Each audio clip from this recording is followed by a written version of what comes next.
우리가 이 세상을 살아가면서 얻고 누리는 이 즐거움은 수를 헤아릴 수 없을 만큼 많습니다.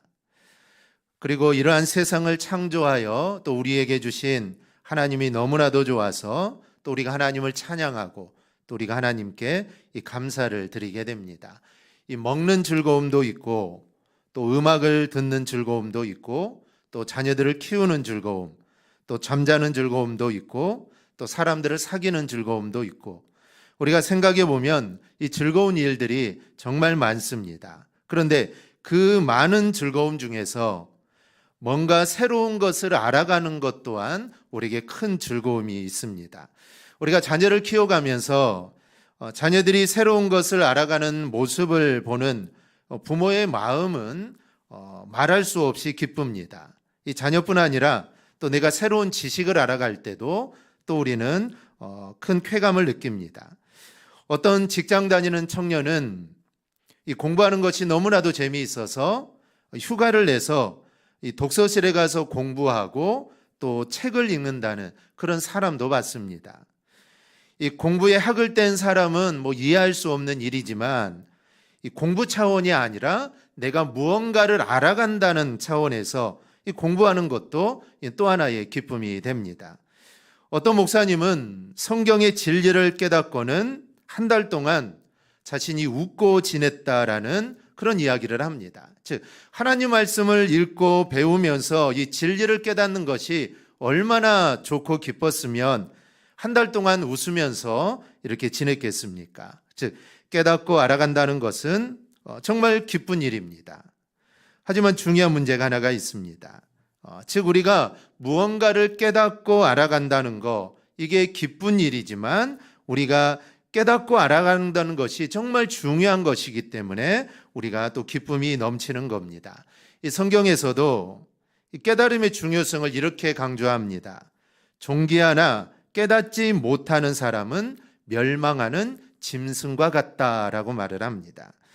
여러분, 사람은 원래 존귀한 존재입니다. 즉 하나님이 우리 인간을 창조하실 때 그렇게 하나님의 형상을 따라 창조했으니 원래 우리 인간은 존귀한 자가 맞습니다. 그런데 타락한 이후에 항상 존귀한 자가 되는 건 아닙니다. 즉 어떨 때는 존귀한 자처럼 보이지만 어떨 때는 또 그렇지 못합니다. 그래서 방금 읽은 말씀과 같이 어떨 때는 짐승과 같이 보일 때가 있습니다. 아니 어떨 때는 짐승보다 못한 그런 모습을 사람들이 보일 때가 있죠. 그렇다면 이 사람이 존귀한 존재로 살아가려면 여러분 어떻게 해야 될까요? 우리가 가전제품을 사면 이 사용 설명서가 있습니다. 요즘에는 이제 사용 설명서가 많이 없어지는 추세죠. 스마트폰이 있기 때문에 이제 들어가서 많이 확인할 수 있지만 예전에는 가전제품을 사면 그리고 가전제품이 또 고가이거나 복잡하면 이 사용 설명서가 정말 두꺼웠습니다. 그런데 그 사용 설명서를 읽지 않고 제품을 사용하면 고장이 날 수도 있고 또 그 제품의 성능을 잘 알지도 못하면서 사용하는 경우도 있습니다. 심지어는 사용처가 아닌데도 잘못 사용하는 경우가 있습니다. 즉 먹어야 할 것인데 바르고 이 발라야 할 것을 먹는 그런 일들도 있습니다. 사용 설명서를 잘 읽고 올바른 사용 방법을 알아야만 그 제품을 안전하고 효율적으로 사용할 수가 있습니다. 넓은 농경지에 새파랗게 벼가 자라고 있는데 유독 한 필지의 논에만 누렇고 새카맣게 타들어가는 특별한 곳이 있습니다. 나중에 알게 된 일이지만 그렇게 된 것은 이제 살충제를 해야 되는데 농약 사용 설명서를 읽어보지 않고 그냥 쓰다 남은 제초제를 살포해서 그 필지만 그렇게 되었다는 겁니다. 즉 사용 설명서를 잘 읽고 사용할 때 안전하게 사용할 수 있는 것이죠. 성경은 우리 인생의 사용 설명서입니다. 우리의 인생을 내가 어떻게 살아갈 것인가? 어떻게 살아가는 것이 존귀한 삶인가? 어떻게 살 때 내가 구원을 받을 수 있는가? 어떻게 살 때 하나님이 기뻐하실까? 이 모든 것들이 다 성경에 다 기록이 되어 있습니다. 그러니 우리가 성경을 부지런히 읽어야 하는 것입니다. 그리고 그 말씀을 깨달아야 하죠. 그리고 그 안에 있는 하나님의 뜻을 우리는 발견해야 합니다. 그래야 그 인생이 존귀한 인생, 그리고 의미 있는 인생이 되는 겁니다. 그러므로 하나님 말씀은 내 영혼의 사용 설명서이고, 그리고 내 몸의 또 사용 설명서이고, 내 인생의 사용 설명서이고, 범사의 사용 설명서인 줄을 우리가 믿으시기를 바랍니다. 그래서 주님이 말씀하신, 이렇게 말씀을 하는 겁니다. 사람이 떡으로만 살지 않고 말씀으로 살아야 한다는 것입니다. 즉 우리 인생을 어떻게 살 것인가에 말씀에 다 나와 있기 때문에 너희가 떡만 먹음으로써 살아서는 안 되고 늘 말씀을 먹으면서 살아야 그 인생을 잘 살 수 있다라는 것이죠. 우리가 인생 사용 설명서대로 살지 않고 여러분 바르게 사는 일은 절대로 없습니다. 시편 19편 7절에서 9절을 보면 여호와의 율법은 완전하여 영혼을 소성시키며 여호와의 증거는 확실하여 우둔한 자를 지혜롭게 하며 여호와의 교훈은 정직하여 마음을 기쁘게 하고 여호와의 계명은 순결하여 눈을 밝게 하시도다. 여호와를 경외하는 도는 정결하여 영혼까지 이르고 여호와의 법도 진실하여 다 의롭다라고 말을 합니다.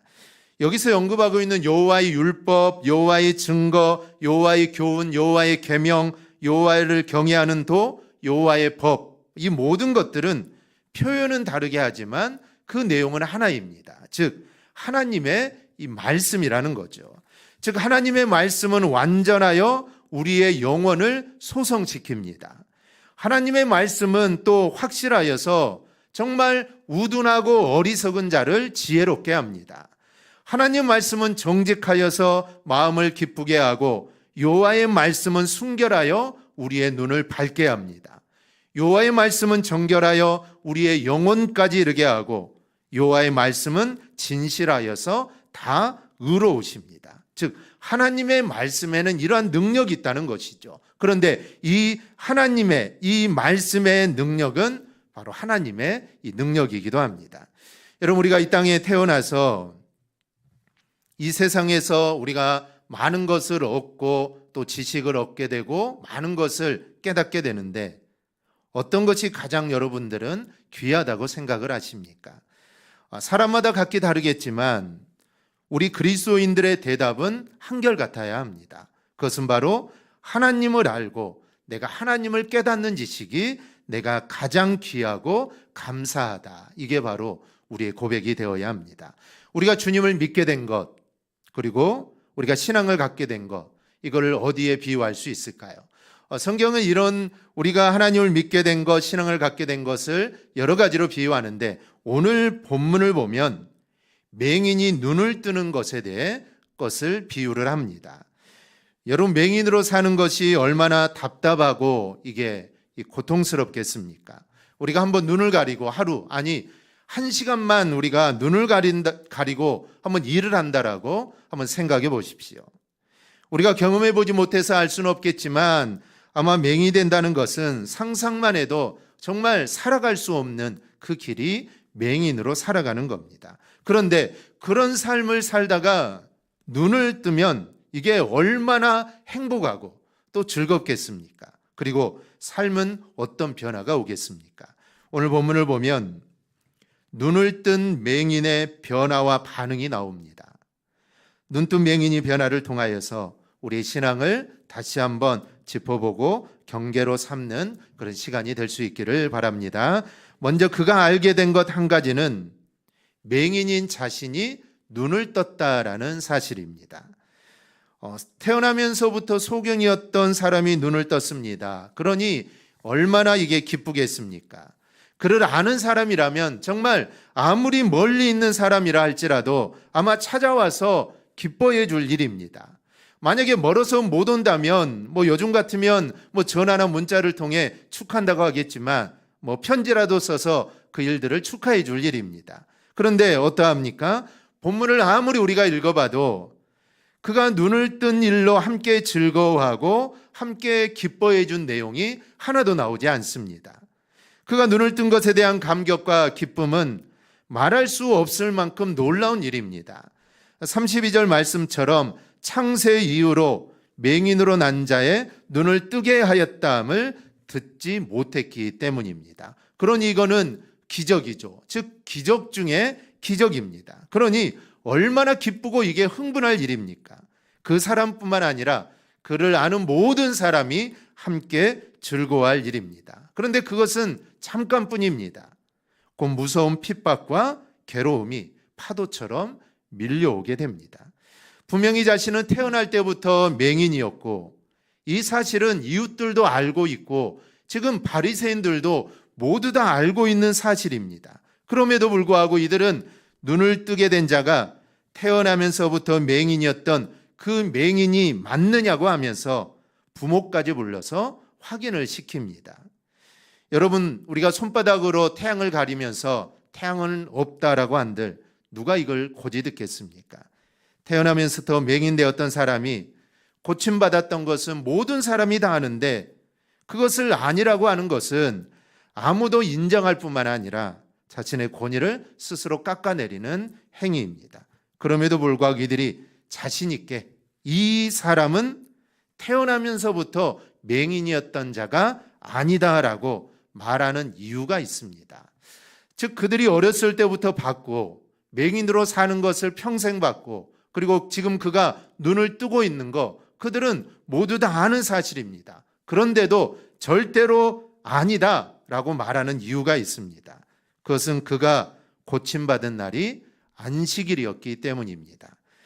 안식일에는 절대로 아무 일도 할 수 없고 그래서 안식일에 일하면 범죄할 뿐만 아니라 하나님은 절대로 안식일에 일하는 자에게 복을 주지 않으신다라는 것을 그들은 알고 있기 때문입니다. 따라서 태어나면서부터 맹인이었던 자가 만약에 고침을 받았다면 이거는 분명히 하나님께서 역사하셔서 고침을 받은 겁니다. 사람으로서는 할 수 없는 일이니 하나님이 하신 일이죠. 누구나 다 아는 일입니다. 하나님이 아니면 할 수 없는 일입니다. 그런데 안식일에 하나님께서 복 주셔서 이 맹인을 고치실 리가 절대로 없다라는 것입니다. 그리고 안식일에 이 같은 행위를 한 그를 향하여 바리새인들은 하나님께로부터 온 자가 아니라고 하면서 맹인되었던 자신을 불러 다시 묻습니다. 17절을 보면 이에 맹인이었던 자에게 다시 묻되 그 사람이 내 눈을 뜨게 하였으니 너는 그를 어떠한 사람이라 하느냐. 지금 이 사람은 커다란 도전 앞에 놓여 있습니다. 마치 일제시대 때나 그 당시에 네가 예수를 믿느냐 아니면 예수를 아느냐 모르냐 그 자신의 대답 한마디에 풀려날 수도 있고 아니면 예수쟁이로 잡혀서 감옥에 들어가거나 아니면 죽을 수도 있는 상황입니다.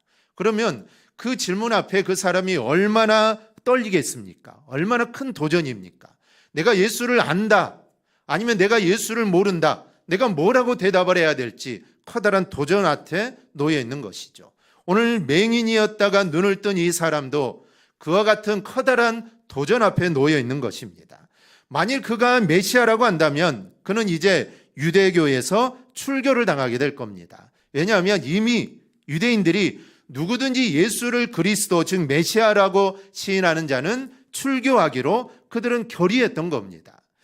출교하면 밖에 나가서 살면 되지라고 생각하지만 그 당시 유대교에서 출교가 된다는 것은 이거는 죽는 것과 똑같습니다. 아무하고도 이야기할 수 없고 동족과는 이야기도 할 수 없습니다. 사람들에게 손가락질을 받고 평생 살아가는 것입니다. 차라리 죽는 게 더 낫지 그렇게 사는 것은 너무나 치욕적이고 살 수 없는 길입니다. 이런 일을 내가 당하느냐 그렇지 않느냐의 갈림길에 이 사람은 놓여 있는 것입니다.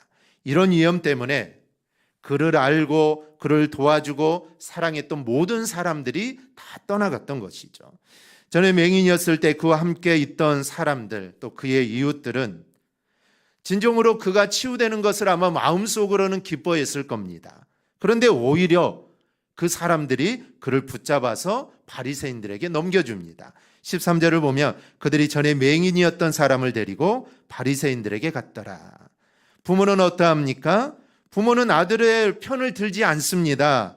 바리새인들이 부모를 불려다가 확인을 시키죠. 그가 자기 아들인 거는 맞지만 그가 눈을 뜬 것은 나는 모르겠으니 아들에게 물어보라는 것입니다. 왜냐하면 이들도 그리스도를 시인하는 자는 출교하기로 결의했다는 것을 알고 있었기 때문입니다. 그러니 두려웠던 것이죠. 그래서 아들에게 물어보라는 것입니다. 모든 책임을 아들에게 돌리고 있는 것이죠. 제가 한 번은 길에서 싸우는 것을 본 적이 있는데, 남편이 다른 남자와 싸우는데 제가 보기에 분명히 그 남편이 잘못을 했습니다. 그런데 이 옆에 있던 아내가 남편 편을 드는 겁니다. 이 모습을 보면서 야, 부부는 일심동체구나라는 것을 이렇게 느낄 수가 있었습니다. 부모가 되어서 아들을 위해서 방패막이는 되어주지 못할 망정, 안식일에 예수께서 고쳐주셨다라고 말해주지도 못하고 출교가 들어와서 아들에게 몰래 그 책임을 떠넘기고 있습니다. 태어나면서 맹인지였던 자신이 눈을 뜨게 된 이 놀라운 은혜는 그가 두고두고 잊지 못할 정말 평생의 사건이요, 하나님을 경험한 가장 큰 복입니다. 그런데 함께 기뻐해 주어야 할 사람들은 오히려 그에게 신앙적인 면에서나 인간적인 면에서 모두 다 방해자였습니다. 그가 가장 존경했던 바리새인들, 또 종교 지도자들은 이로 자신을 유대교에서 출교시키려고 합니다. 맹인된 자신을 지금까지 거두어 주었던 부모님은 눈을 뜬 지금 이 순간에서 가장 기뻐해 주어야 할 사람인데 오히려 아들을 외면하고 있습니다. 여러분, 우리가 때로 신앙생활을 하다 보면 나를 신앙으로 이끌어 주어야 할 믿음의 선배가 나의 신앙의 걸림돌이 될 때가 있습니다. 때로는 부모가 내 신앙의 걸림돌이 될 때도 있습니다. 심지어는 교회 담임 목사까지도 시험의 대상이 되는 경우들도 있습니다. 그러나 여러분, 그렇다고 우리가 시험에 걸려 넘어지지 말고 우리가 믿음으로 나를 키워가시는 주님을 바라보고 우리가 더 큰 믿음으로 우리가 자라갈 수 있기를 바랍니다. 우리가 이후에 이제 알아보겠지만 주님은 이 맹인되었다가 보게 된 이 사람을 그냥 내버려 두지 않습니다. 많은 사람들이 그를 지금 핍박하고 있는 상황이죠. 그 사람을 핍박하고 어떻게 해서든지 예수를 책잡으려고 하고 이 사람을 출교시키려고 하는 상황입니다. 그런데 주님은 그를 그냥 내버려 두지 않았습니다. 그를 붙잡아 주셨죠. 그가 지금 시험에 들 수밖에 없는 상황이었지만 그 상황에서 주님은 그를 붙잡아 주셔서 그를 시험에 들지 않게 했고 그의 믿음이 더욱더 자라도록 그를 이끌어 주십니다. 우리가 신앙생활 하다 보면은 시험에 들 만한 일들이 많습니다. 있습니다. 인간이기 어쩔 수 없죠. 하지만 그때도 주님은 우리를 붙잡아 주신다는 것이죠. 그래서 그 주님을 붙잡고 나아가면 그 시험을, 그 시련을 우리가 이길 수 있습니다. 지금 이 맹인되었던 자는 바리새인들의 질문에 확실하게 대답을 합니다. 유대교에서 출교될 것이 두려워서 부모도 아들의 입장을 변호해 주지 않는데 그는 이렇게 대답하죠. 25절을 보면 대답하되 그가 죄인인지 내가 알지 못하나 한 가지 아는 것은 내가 맹인으로 있다가 지금 보는 그것이니이다 라고 말을 합니다. 여러분, 우리가 신앙생활하면서 왜 내가 하나님을 믿어야 하는지, 그리고 왜 내가 주일에 반드시 교회를 가야 하는지 내가 분명하게 입장을 밝혀야 할 때가 있습니다. 뿐만 아니라 왜 하나님만이 인간을 구원할 수 있는지, 왜 인간이 죄인인지, 또 이런 것들을 우리가 분명하게 설명할 수 있어야 할 때가 우리 가운데 옵니다. 그럴 때 우리는 대충 얼버무려서는 안 됩니다. 회피하려고 해서는 안 됩니다. 이 좋은 게 좋은 거라고 그냥 대충 넘어가서는 안 된다는 것이죠. 당당하게 그리스도에 대한 여러분의 신앙을 고백할 수 있어야 합니다. 그리고 여러분이 가까이 있는 성도가 여러분을 어렵게 하고 시험에 들게 한다고 하더라도 우리는 그 일을 통해 시험에 들어서는 안 됩니다. 믿음으로 승리하여 주님에 대한 사랑 그리고 신앙이 더 한층 견고해져 가는 그런 기회로 우리가 꼭 만들 수 있기를 바랍니다. 이 사람도 지금 그렇습니다. 출교시키기 위해 이렇게 묻고 있지만 그는 당당하게 말을 합니다. 당당하게 이야기를 하고 있다는 것이죠. 둘째로 그는 눈을 뜬 이후에 예수님께서 하나님께로부터 오신 분임을 분명하게 알게 됩니다. 이 맹인이 그의 눈을 떠졌다는 것은 신체의 장애가 해결됐다는 것이 전부가 아닙니다. 중요한 것은 그의 영이 눈을 떴다는 게 중요합니다. 어둠 속에 있던 영혼, 죽었던 영혼이 빛을 보자 비로소 예수님을 볼 수 있게 된 겁니다. 눈을 뜸으로 이제 아름다운 자연을 보고 또 사랑하는 가족, 또 부모님을 보게 될 겁니다. 기쁜 일이죠. 하지만 그것 못지않게 이제 영안이 열리게 되어서 예수님께서 하나님으로부터 오신 분임을 그는 깨달아 알게 된 것입니다. 눈을 뜬 거 중요하지만 언젠가 그 영혼은 죽게 됩니다. 나사로가 죽었다가 살아났지만 나사로는 좀 살다가 죽을 겁니다. 병의 고침을 받았지만 건강하게 살 수 있죠. 하지만 그 병에 또 걸릴 수도 있습니다. 하지만 안 걸리더라도 언젠가는 죽게 되죠. 즉 우리의 육신이 건강해지고 회복되는 것도 중요하지만 정말 중요한 것은 그 일을 통하여 영안이 열려서 예수님이 누군가를 분명히 아는 게 이게 정말 중요한 일입니다. 오늘 예수님께서 이 맹인을 통하여 나타내시는 것도 바로 이것입니다. 사람들이 날 때부터 맹인된 사람을 두고 누구의 죄냐고 묻습니다. 부모의 죄냐 아니면 이 사람의 죄냐. 그런데 주님은 3절에서 이렇게 말씀하시죠. 이 사람이나 그 부모의 죄로 인한 것이 아니라 그에게서 하나님이 하시는 일을 나타내고자 하심이라. 하나님이 하시는 일을 나타내고자 하심이라는 것이죠. 이 말씀대로 하나님은 맹인이 눈뜸을 통하여 하나님을 보지 못하고 의식하지 못하던 자가 하나님을 보고 깨닫는 것을 나타내고자 하셨던 겁니다. 즉 사탄의 권세 속에 있던 자가 하나님의 품으로 돌아올 것을 이거 나타내는 겁니다. 우리는 이 사실을 본문을 읽어가면서 아니 맹인되었던 자가 눈을 뜨고 그의 말을 통해 그의 신앙이 변화되는 모습을 통해 우리는 확실하게 알 수가 있습니다. 소경이었던 이 사람이 신앙적 고백을 보면서 깨닫는 것은 대적자가 강하면 강할수록 하나님의 사람도 강하여져 간다라는 겁니다. 사탄은 점점 이 믿음의 사람을 압박해 오게 됩니다. 마태복음을 보면 하나님의 나라를 침노하는 자가 빼앗는다라고 말을 합니다. 여러분 가만히 있어서 하나님의 나라를 기다리는 것이 아니라 하나님의 나라는 적극적으로 하나님의 나라를 차지하기 위해서 노력해야 한다는 것이죠. 이 밭에 감추어진 보화라는 비유가 있습니다. 어떤 사람이 밭을 갈다 보니까 거기에 보화가 숨겨져 있었던 것이죠. 그래서 그는 그걸 다시 묻어놓고 집으로 가서 자신의 재산 모든 것을 다 팝니다. 그리고 그 밭을 사죠. 밭을 산 이유는 밭이 좋아서 산 게 아니라 그 밭 속에 숨겨져 있던 보물 때문에 산 것입니다. 이 보물은 천국을 의미합니다. 즉 하나님의 나라는 그냥 우리가 아무것도 하지 않고 그냥 가만히 있어 내가 천국에 가겠지 그게 아니라 그 천국을 내가 얻기 위해 우리는 부단히 노력해야 하는 것입니다. 노력하는 자가 천국을 얻을 수 있다라는 것이죠. 그런 노력이 우리 안에 있을 때 천국의 기쁨을 우리가 누리며 살게 됩니다. 바리새인들이 예수님을 귀신의 왕 바알세불의 힘을 힘입어서 귀신을 쫓아냈다고 하자 주님께서는 어떻게 귀신을 쫓아낼 수 있느냐라고 하면서 성령께서 귀신을 내어 쫓아주셨다라고 말씀을 하십니다. 그러면서 하시는 말씀이 하나님의 나라는 귀신이 점령하고 있던 사람에게서 귀신을 쫓아내어서 그 사람 심령 속에 성령이 임하는 것이 바로 하나님의 나라가 임한 것이다라고 그렇게 표현을 합니다. 지금 상황이 마치 그와 같습니다. 영적으로 볼 때 사탄은 예수님께서 이루시려는 하나님의 나라의 왕국을 부수려고 발악을 하고 있습니다. 메시아 사역의 핵심을 성경은 이렇게 말하죠. 죽은 자를 살리며 눈먼 자를 고치는 것. 이게 메시아의 사역이라고 말을 합니다.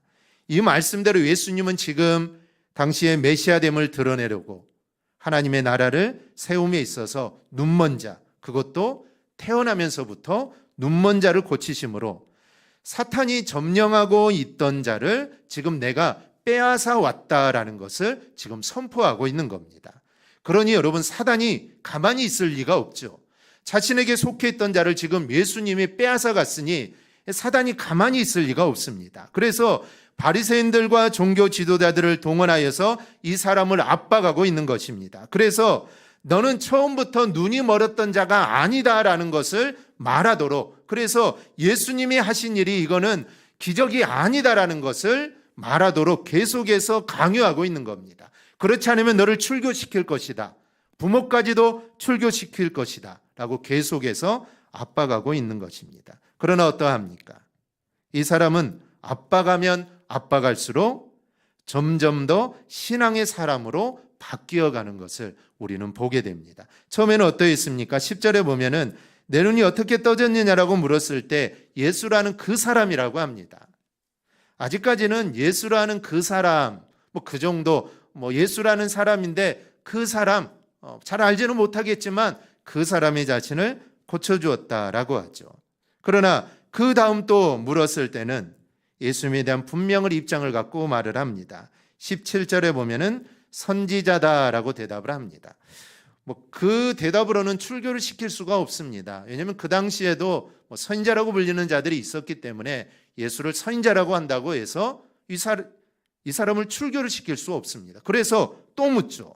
근데 이때는 마치 실제로 자신이 예수님의 제자가 된 것처럼 예수님의 사역과 그분의 출신에 대해서 변론하는 모습을 보게 됩니다. 사탄이 이 사람의 마음속에서 얼마나 여러분 역사했겠습니까? 그냥 모른다고 해라. 그래야 산다. 아마 여러 가지 생각들을 주었을 겁니다.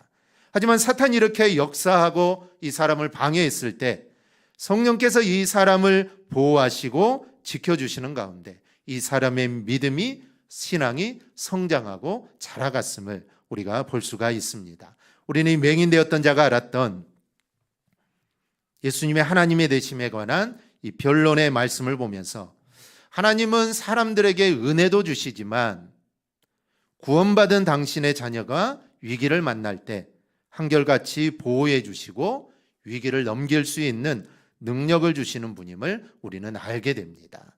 은혜도 주시지만 우리 또한 보호해 주신다는 것이죠. 여러분, 지금 여러분의 신앙의 수준이 어디에 있습니까? 맹인이 고침받은 바로 그 순간의 상태입니까? 그렇다면 우리는 더욱더 성령을 사모해야 합니다. 아직 그것 가지고는 부족하다는 것이죠. 그냥 예수라는 그 사람, 이 고백으로는 여러분 부족합니다. 그래서 더욱더 성령을 의지하고 예수님이 메시아라는 것을 우리는 말할 수 있는 그런 강한 믿음의 사람이 우리는 되어야 합니다. 그러니 내 믿음이 약하다고 느껴질 때, 그리고 마귀가 나를 시험하고 정말 나를 넘어뜨리기 위해 나를 유혹할 때 우리는 너무 걱정할 필요가 없습니다. 왜냐하면 그때 하나님이 나를 보호하시고 나를 지켜주시고 나와 함께 하시기 때문입니다. 그리고 그 어려움을 내가 이겨나갈 수 있도록 하나님이 나에게 반드시 힘을 주십니다. 그러니 우리는 담대해야 합니다. 이 가난을 앞에 두고 두려워하고 걱정하던 여호수아에게 하나님의 사자가 나타나서 두려워하지 말라, 놀라지 말라, 내가 너와 함께 하겠다라고 말을 합니다. 여호수아가 얼마나 두렵겠습니까?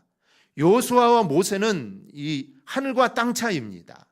모세는 정말 하나님의 위대한 선지자요, 여호수아는 모세의 시종과 같은 자였습니다.